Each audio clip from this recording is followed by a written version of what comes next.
Aí quando eu menstruei, primeira vez, aí a minha mãe me botou, eu contei pra minha mãe, né? Aí, mamãe, eu fiquei assim, né, menstruada, aí ela disse assim, agora tu vai entrar dentro do quarto e tu não vai sair mais. Aí fiquei dentro do quarto presa. Ela passa no máximo 7 ou 14 dias dentro, né, na reclusão. E a moça, enquanto ela está lá dentro, a mãe ou o pai, ela se encarrega de preparar ela para a vida, né, que ela vai ter, ou para o casamento, ou para o trabalho, certo? Exatamente o preparo, né, da vida social dela dentro da comunidade, dentro do povo e com os parentes dela. Aí a gente completa o dia que a gente ficou dentro do quarto, aí a gente sai para fora. Aí a gente chega lá no rio, tem que tomar banho, tem que ter uma pessoa lá esperando a gente, ou com a espingarda ou com foguete. Aí eles atiram para cima para acordar todo mundo. Aí eles vão fazer a festa.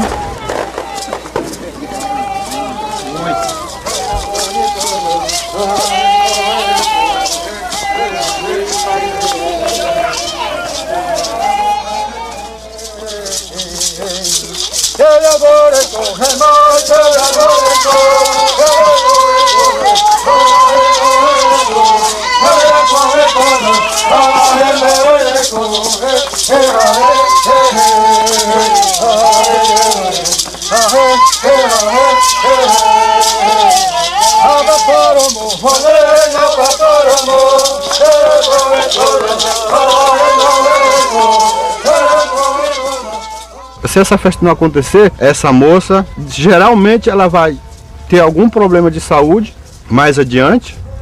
Ela pode casar só quando terminar a festa tudinho. Tudo. Dança, tudo. Pode casar, pode namorar. Até o pai da moça, digamos, dentro de uma comunidade, se ele não chegasse a fazer essa festa, para ele ia se sentir envergonhado dentro da comunidade, tá? Muitas vezes até se mudar da própria aldeia e criar uma aldeia para ele mesmo, e muitas vezes acontece isso.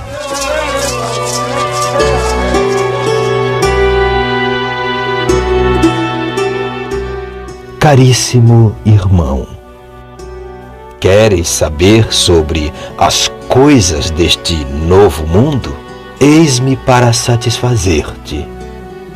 O clima, quanto ao calor, é quase igual ao da África. O solo é diferente. Em lugar dos grandes desertos, encontram-se imensas florestas, bastante férteis para serem aproveitadas. Esta terra é povoada por cristãos e indígenas, porém, uns e outros sempre distanciados entre si. Se a crença na reencarnação for religião, esse é o único elemento religioso que me foi possível encontrar nas tribos que visitei. Tudo aquilo que se narra com relação aos selvagens africanos pode-se dizer dos selvagens do Brasil. Além de indolentes e mentirosos, são traidores.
Em agosto de 1893, desembarca em São Luís, oriundo da região italiana da Lombardia, Frei Carlos de San Martino, com o propósito de fundar a missão capuchinha do norte e nordeste do Brasil, dedicada aos povos indígenas. O convento do Carmo torna-se sede da missão. No fim do tempo do Império, o governo convidou a igreja e particularmente a Ordem dos Capuchinhos para um trabalho de aproximação dos índios com o povo e ter um relacionamento correto entre os povos indígenas e não indígenas. O projeto da missão capuchinha para civilizar e cristianizar os povos indígenas do Nordeste e da região amazônica brasileira se concretiza no período republicano, através da renovação do pedido à Santa Sé feito pelo governo Marechal Deodoro. O governo brasileiro vê nas missões religiosas uma alternativa para tornar os povos indígenas, tidos como um entrave ao progresso, civilizados e lucrativos para o Estado. Frei Carlos de San Martino torna-se o superior da ordem no Brasil e inicia seu empreendimento fundando uma missão indígena na região do Rio Prata, no estado do Pará, e na região de Grajaú e Barra do Corda, no Maranhão. Inicialmente, os capuchinhos fundam um instituto em Barra do Corda para abrigar e educar meninos indígenas em regime de internato. Em 1900, o instituto já comportava 78 meninos índios. O reconhecimento do trabalho dos frades em civilizar os chamados selvagens se concretiza na formação da banda de música dos Meninos Índios, famosa na região. Para estar mais próximos dos índios, os frades adquirem terras de pretensos proprietários e instalam a missão em Alto Alegre, a 70 quilômetros de Barra do Corda, onde se situa a aldeia Criuli, em pleno território Tenterrara. Alto Alegre começou que não era Alto Alegre naquele tempo, né? Lá era a aldeia Criuli mesmo, lá era o ponto de caçada dos índios lá. Apesar de tendências anticlericais, o governo estadual apoia o projeto dos capuchinhos, doando terras e recursos financeiros para a manutenção da missão. Algumas aldeias Tenterrara transferem-se para mais próximo de Alto Alegre. A tarefa de coordenar os missionários na edificação da missão em Alto Alegre cabe a Frei Celso de Uboldo.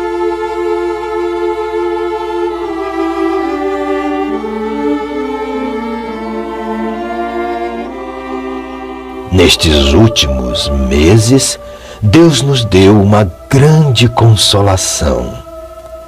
11 famílias indígenas abandonaram a floresta e as trevas do paganismo e vieram morar conosco para receberem a luz do Evangelho, a paz e a salvação.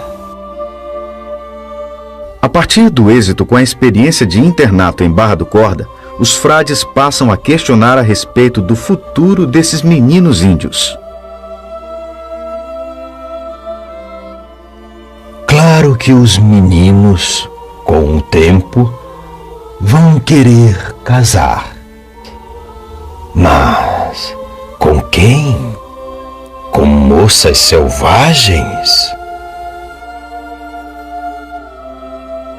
Isto seria perder o fruto da educação dada ao menino.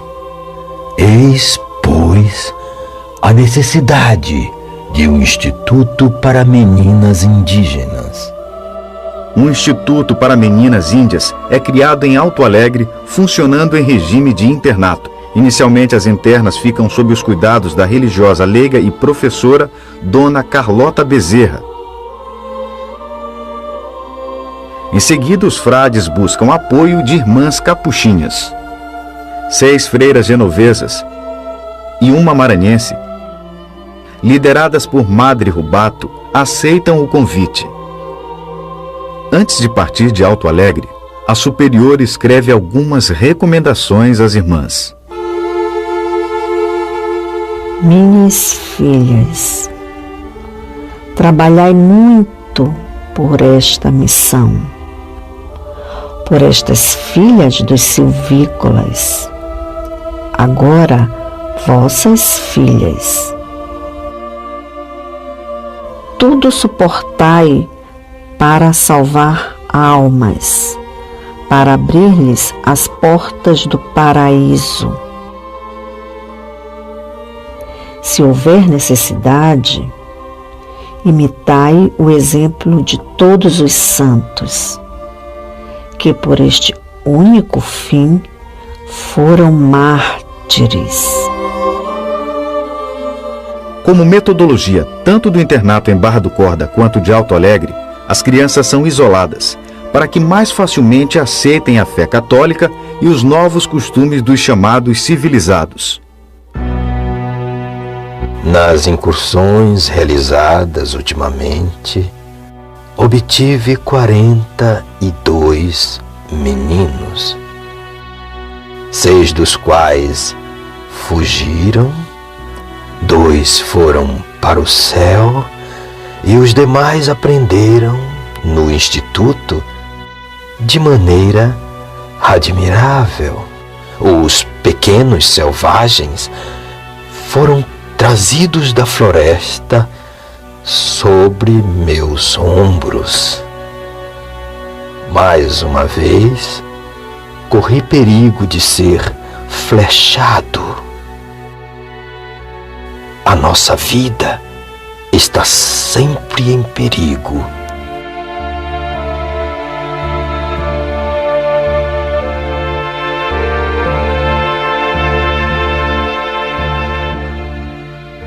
Logo após a implantação da missão na região de Barra do Corda, o governo do Maranhão interrompe a ajuda financeira que vinha sendo dada aos frades. Com o propósito de manter os internatos e todo o complexo missionário, os capuchinhos criam em Alto Alegre a Colônia Agrícola São José da Providência. Chegaram até a importar vacas leiteiras da própria Suíça. Isso todo um projeto, então, de grande desenvolvimento, de grande porte, com as dificuldades daquele tempo de transporte. Pensamos os maquinários agrícolas daquele tempo, que vinha da Europa. Lavradores de outros povoados mudam-se para a zona da missão, tornando-se empregados dos frades. Os capuchinhos estabelecem regras rígidas que norteiam o processo de produção, catequese e convívio em Alto Alegre. Festas, danças, assim como outros costumes dos índios, são fortemente reprimidos por serem considerados profanos e escandalosos. E os frades empenham-se para que o batismo se torne desejado pelos Tenterrara. Este sacramento, no entanto, só é realizado mediante o comprometimento dos índios em não mais voltar para suas aldeias. Em janeiro de 1900, 28 meninas índias do internato morrem de uma epidemia de sarampo. As freiras, alegando questões de higiene, tentam impedir a presença das mães.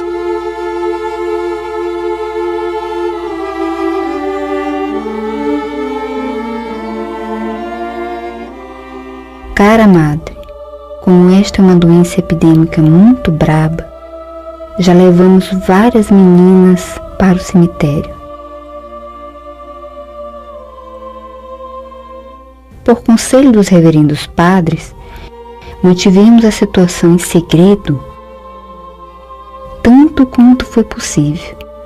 Mas com a morte da primeira menina, tudo foi revelado.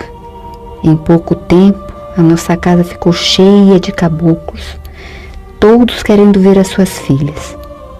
Para acalmá-los, com medo de uma revolta, tivemos que abrigar em casa quase todas as mães das meninas, durante 2 dias e 2 noites. Imagine, madre, a nossa casa transformada em aldeia. As mulheres cantavam, gritavam e choravam, e nós a correr, ora ao lado de uma, ora ao lado de outra, para lhes dar carinho e conforto.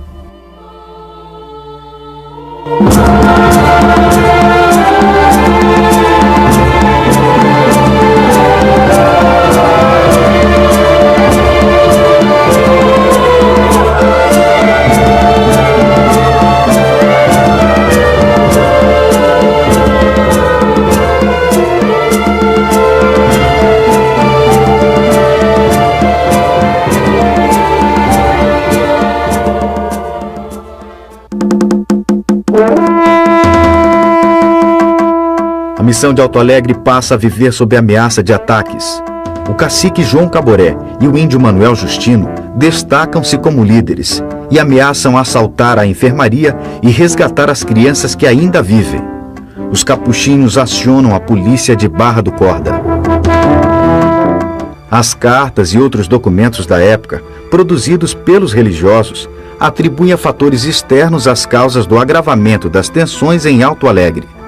Segundo esses documentos, a prosperidade da missão provoca a reação de protestantes, maçons e outros cidadãos de Barra do Corda, principalmente dos positivistas. Comerciantes e fazendeiros que exploram a preços irrisórios produtos e mão de obra indígena são apontados como inimigos da missão.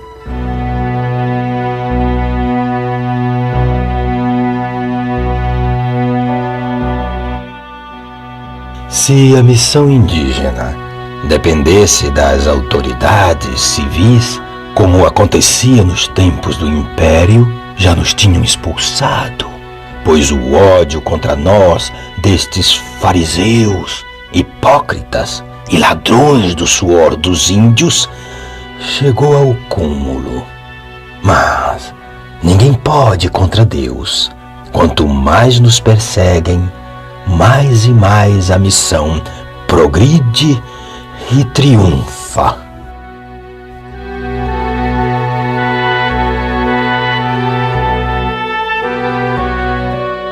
Nas aldeias próximas de Alto Alegre, corre a notícia de que os frades querem apossar-se dos filhos dos índios para escravizá-los. A partir de então, meninas de Grajaú e Barra do Corda passam a ser admitidas no internato, como forma de convencer os índios de que o objetivo da missão é unicamente dar uma boa educação às meninas indígenas. Dentre as 8 meninas do internato estão Úrsula Ribeiro, pertencente à família do diretor e redator do jornal O Norte de Barra do Corda, Frederico Figueiras, e Perpetinha Moreira, filha de Francisco dos Reis Moreira, rico fazendeiro de Grajaú.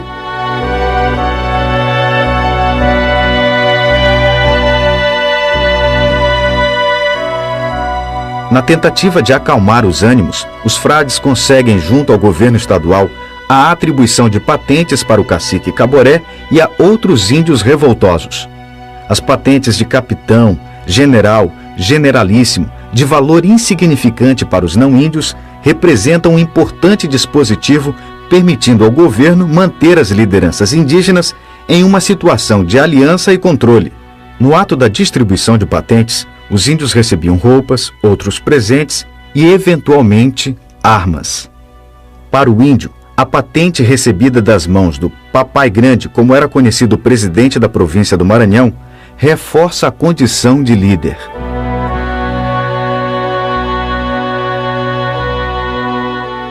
Já voltaram de São Luís o capitão Caboré e outro chefe de aldeia. Eles ficaram satisfeitos. O governador confirmou a patente que os reverendos padres lhes haviam conferido. Também foram com eles outros 2 índios do rio Mearim, mas voltaram sem satisfação, porque os padres não se interessaram por eles. E o governador lhes disse que, não morando em São José da Providência, não receberiam nenhuma patente.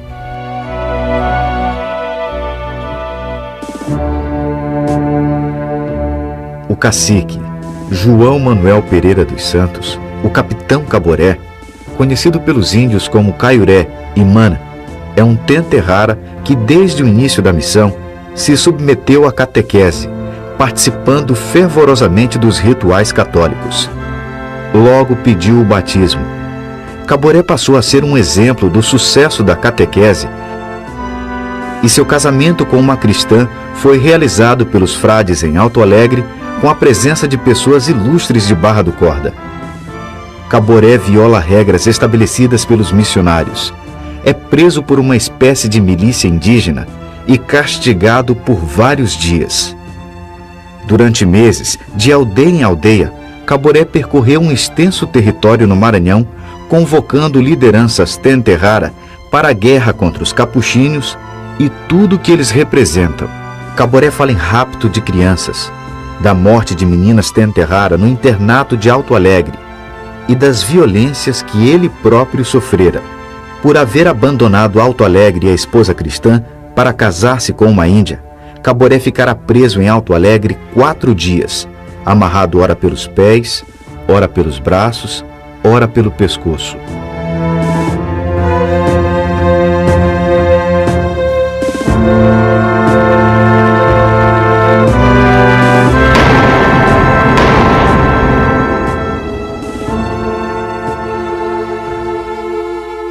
Agora é o momento de Caboré.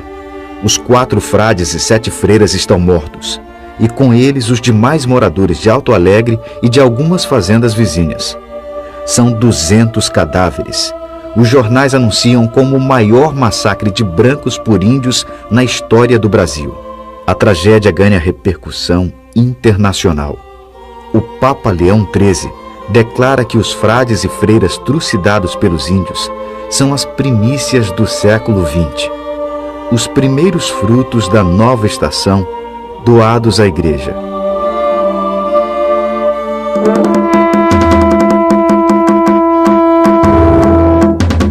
Um mês após o ataque dos índios, o primeiro contingente militar alcança Alto Alegre vindo de Barra do Corda.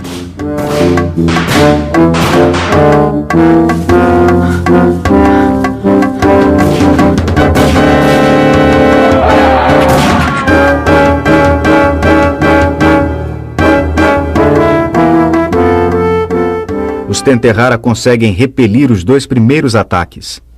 O Estado, depois de algumas expedições que não tiveram sucesso, decidiu utilizar um outro povo indígena, que é relatado como sendo Canela, só que essa denominação Canela se refere a diferentes povos timbira, e nesse momento foram utilizados para facilitarem esse trabalho de apreensão dos Tenterrara. 40 índios Canela participam da ofensiva final, apoiados por uma unidade militar de São Luís, além de 70 policiais de Barra do Corda e Grajaú, comandados pelo capitão Goiabeira.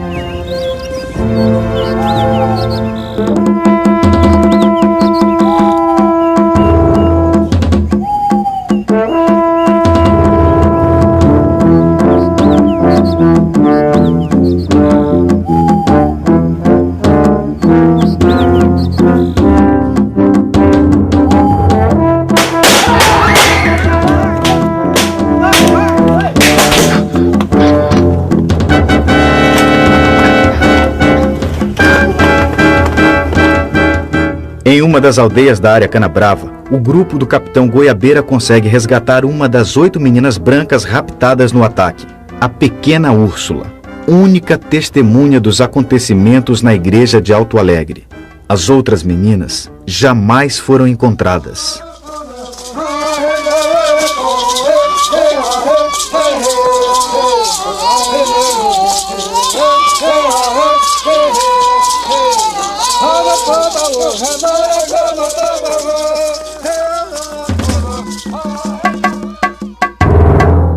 Para a captura dos índios rebelados, os soldados atacam indiscriminadamente as aldeias.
Aí eles brigaram, lutaram muito.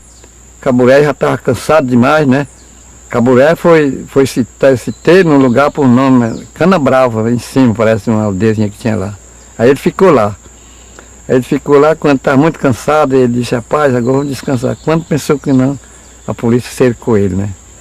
Aí os discípulos dele queriam fazer fogo, né? Aí disse, não, baixa as armas, né? Ele mesmo se entregou e mandou baixar as armas, né? Em fins de agosto, os Tenterrara conhecem a derrota.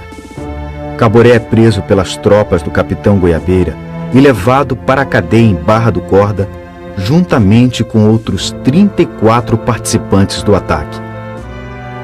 Nos 4 meses de perseguição aos Tenterrara, estima-se que morreram cerca de 400 índios. Antes que termine o ano de 1901, Caboré amanhece morto na cadeia de Barra do Corda. Até o julgamento, 4 anos depois, dos 34 índios capturados, apenas 17 sobrevivem aos maus-tratos na cadeia. Os índios são considerados culpados, mas são libertados por serem juridicamente inimputáveis, não responsáveis por seus atos.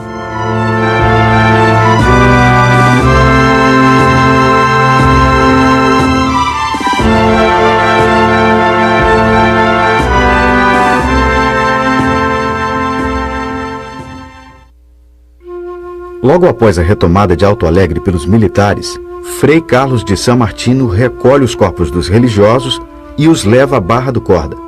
Tempos depois, é construída uma pequena capela em memória dos mortos, onde os ossos são depositados.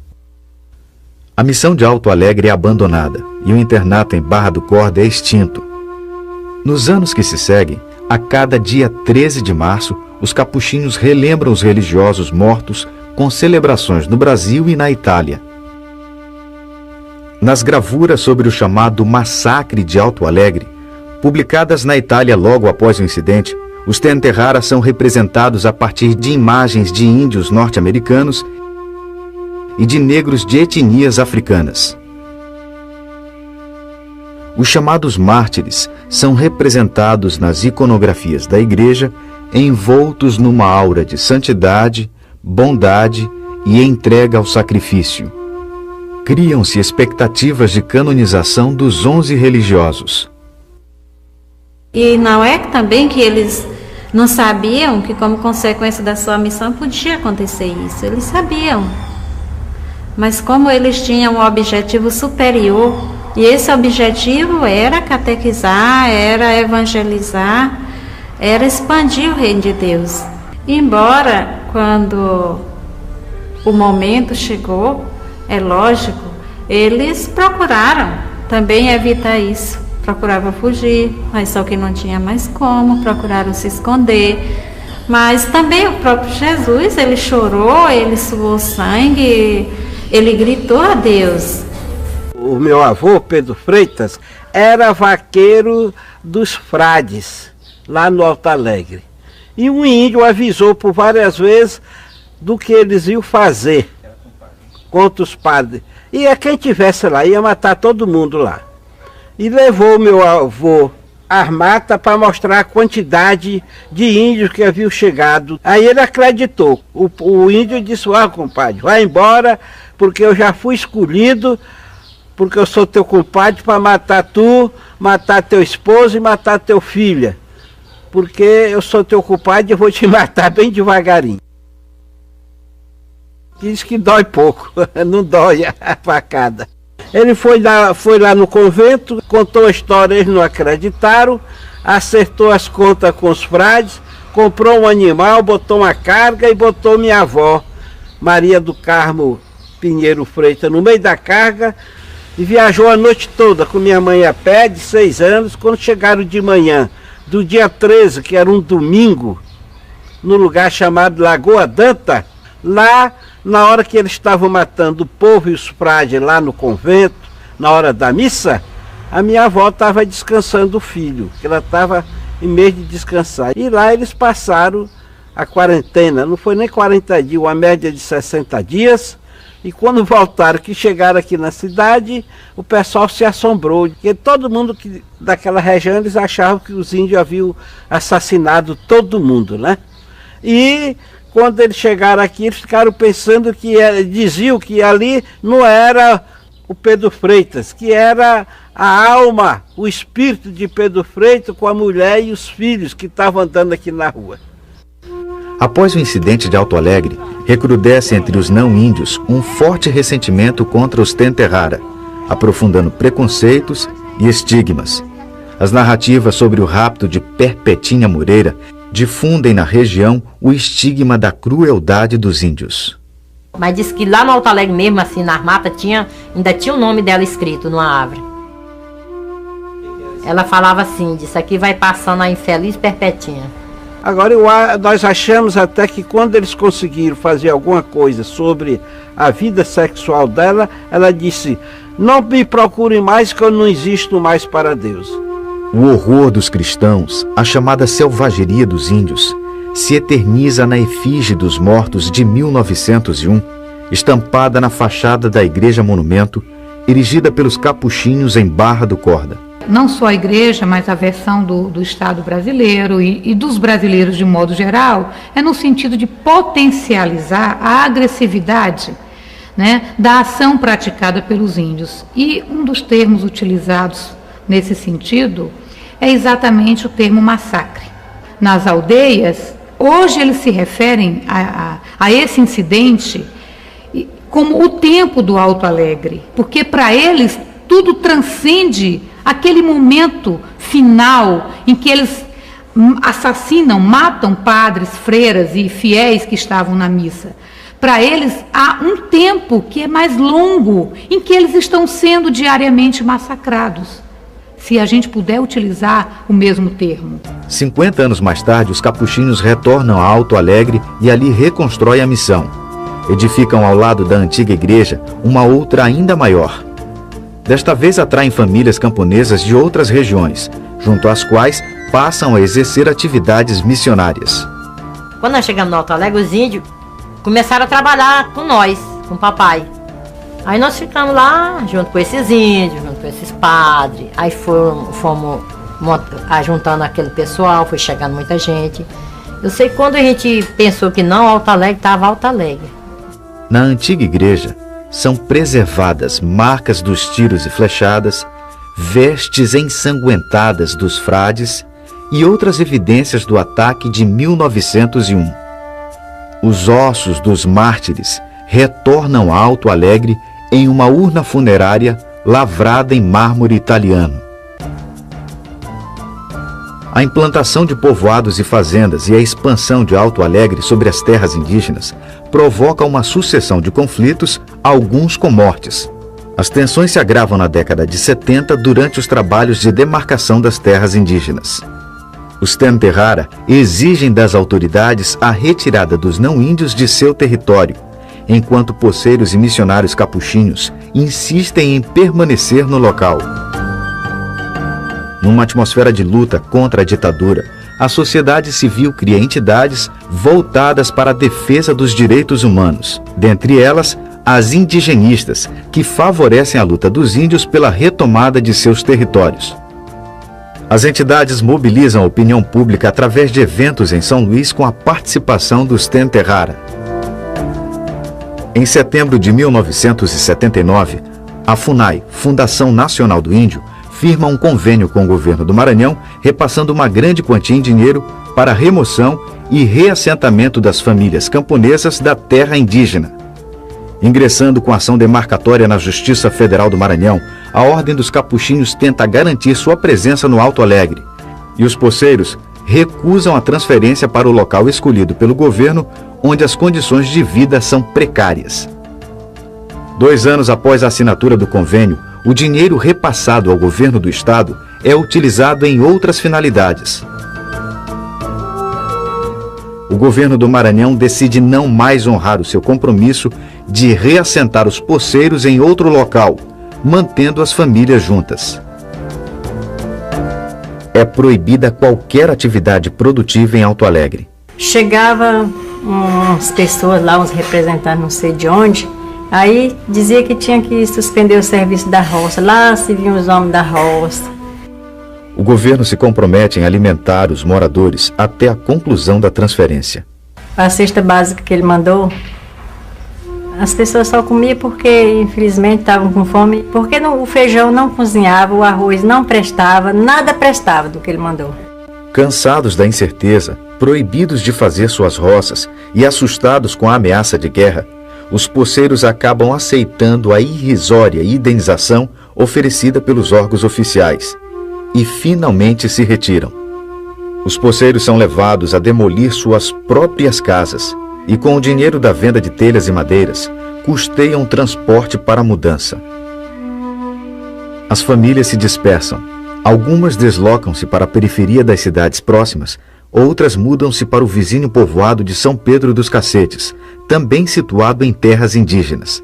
Quando se retirou de novo todo o povo de Alto Alegre, automaticamente também os missionários que vieram para Barra do Corda vieram trazendo os seus pertences, inclusive os ossos dos mártires. O segundo martírio. Triste, né?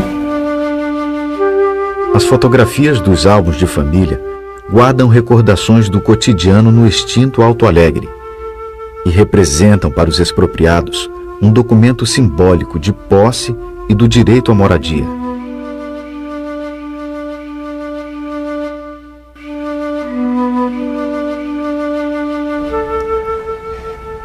Nós nunca vamos esquecer do Alto Alegre, de jeito nenhum. Foi um momento melhor que a gente já passou. Foi no Alto Alegre. Os religiosos retiram do local objetos, imagens e relíquias das vítimas de 1901. Preservam, porém, os prédios da missão na esperança de obterem ganho de causa na Justiça Federal e permanecerem no local com a intenção de trabalhar novamente com os Tenterrara.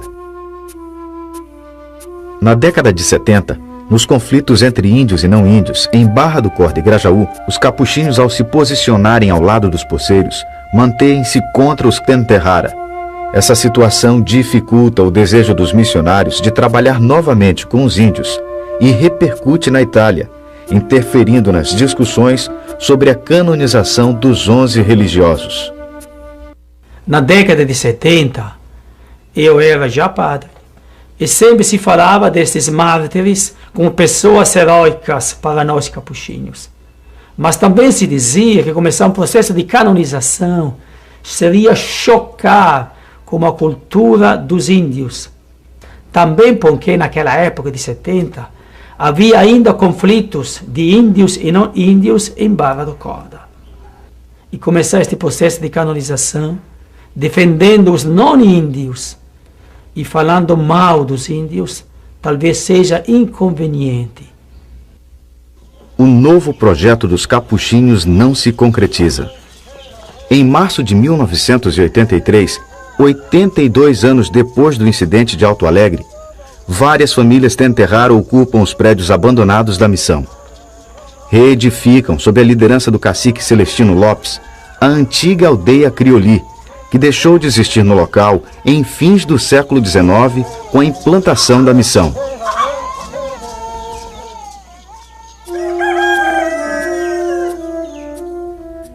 Em abril de 1995, o governo do estado promove a retirada dos moradores de São Pedro dos Cacetes.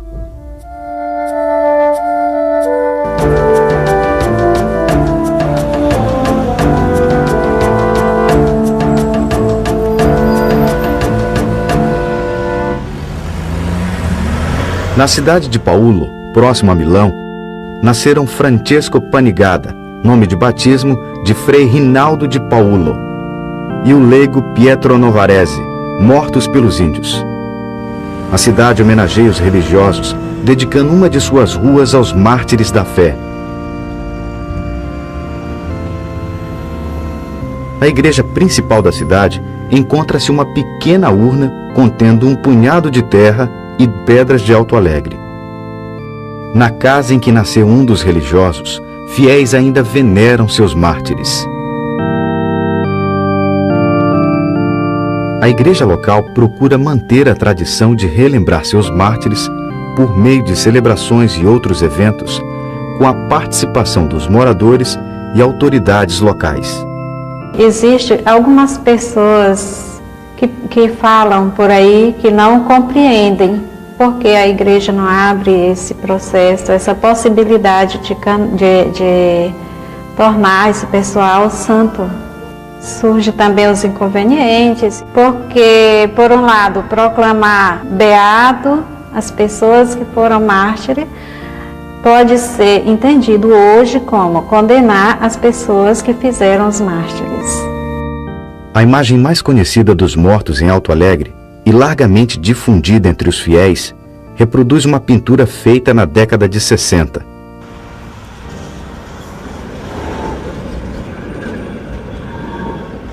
Durante muito tempo, a tela original ficou exposta na sede dos Capuchinhos em Milão.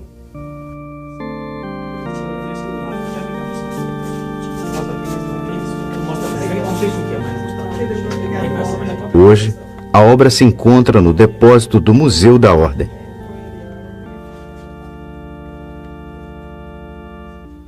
Aos poucos, as imagens dos religiosos vão se distanciando da possibilidade de se transformar em objeto de culto, ganhando importância unicamente museológica. Apesar disso, o capuchinho Serafim Spreafico, bispo emérito de Grajaú, hoje residente em Milão, entende que o incidente em Alto Alegre reúne condições para a abertura de processos de canonização. Encaminhei o pedido de canonização aos superiores da província capuchinha de Milão em relação aos mártires de Alto Alegre com duas novidades. Isto é, a primeira, não somente mártires, frades e freiras, mas todos os cristãos, eventualmente também dos índios e das índias que faleceram dentro deste massacre assim chamado. Lembramos as figuras que, querendo ajudar e promover a pessoa humana, deram e sacrificaram a própria vida.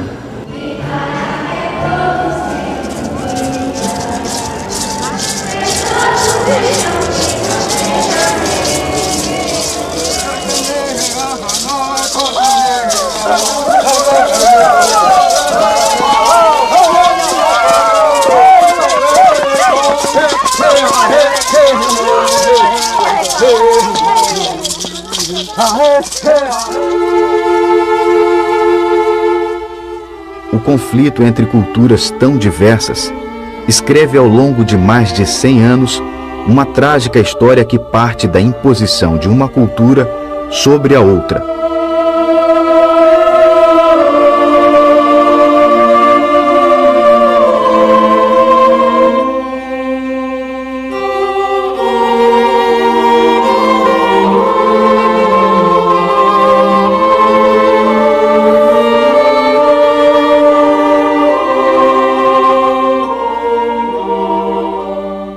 A estratégia do Estado é essa, é impedir a continuidade do ser Teneterrara.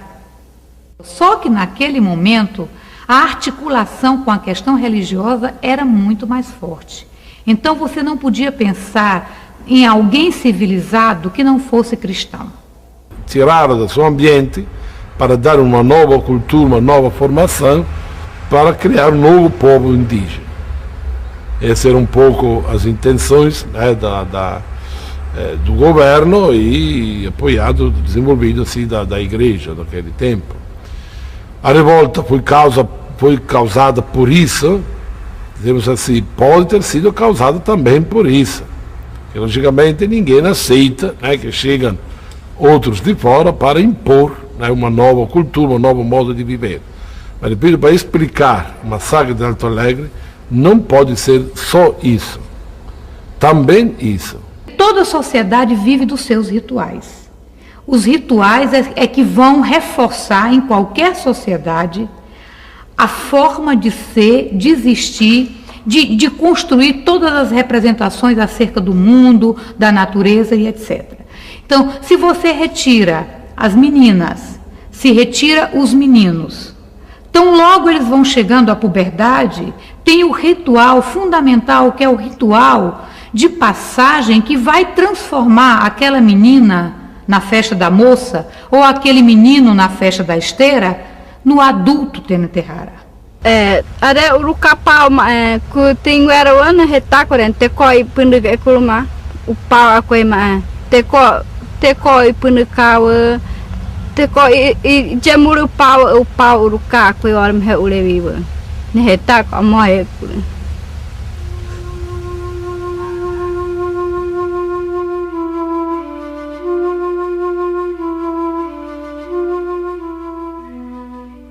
Mas certo é que a autodeterminação dos povos indígenas está à base de qualquer desenvolvimento, de qualquer política, que deve ser do governo, de instituições, porque ninguém pode impor aos outros um próprio estilo de vida. Hoje é fácil dizer, está tudo errado, hoje. Naquele tempo era aceita também para a própria sociedade. Com a tragédia em Alto Alegre, Frei Carlos interrompe o processo de implantação de novas missões. Seu projeto em Alto Alegre não sobrevive à capacidade de resistência cultural dos Tenetehara.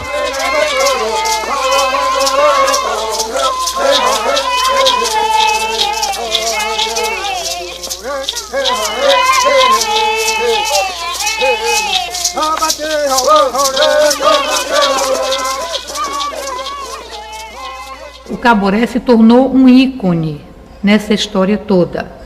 Tanto um ícone visto pelo lado dos brasileiros como o extremo da crueldade, como um ícone hoje visto pelos Tenetehara como um herói.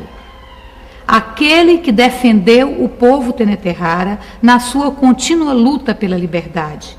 Quantos índios morreram? De tiro também, né? Esse aí não tem história dos índios. Não tem, em canto nenhum não tem essa história do índio, né? Então, a revolta, nossa revolta, eu digo logo, nossa revolta, eu não, que já estou velho, mas o mais novo, é sobre aquela fotografia que tem ali. Porque nenhuma repartição da FUNAI, que é órgão federal do índio mesmo, né? Não tem foto dos índios que morreram, nem foto do João Caboré, não tem. Podia também colocar também como na repartição da FUNAI, né? Que é órgão federal, né? Que é do índio mesmo, é o pai, para bem dizer, o pai do índio é a FUNAI, né? Isso é que é revolta. Vem um branco da Itália, criança é curioso, aí ele vem de lá, quando chega aqui, aí o pai, vamos para a igreja, meu filho. Aí ele olha, papai, que negócio é esse aí? Foi os índios que mataram esse pessoal aí tudinho. Aí ele vai crescendo e vai ficando com raiva do índio. O cemitério onde Capitão Caboré foi enterrado não existe mais. Hoje é uma praça que leva o nome de um promotor público dos tempos do Império.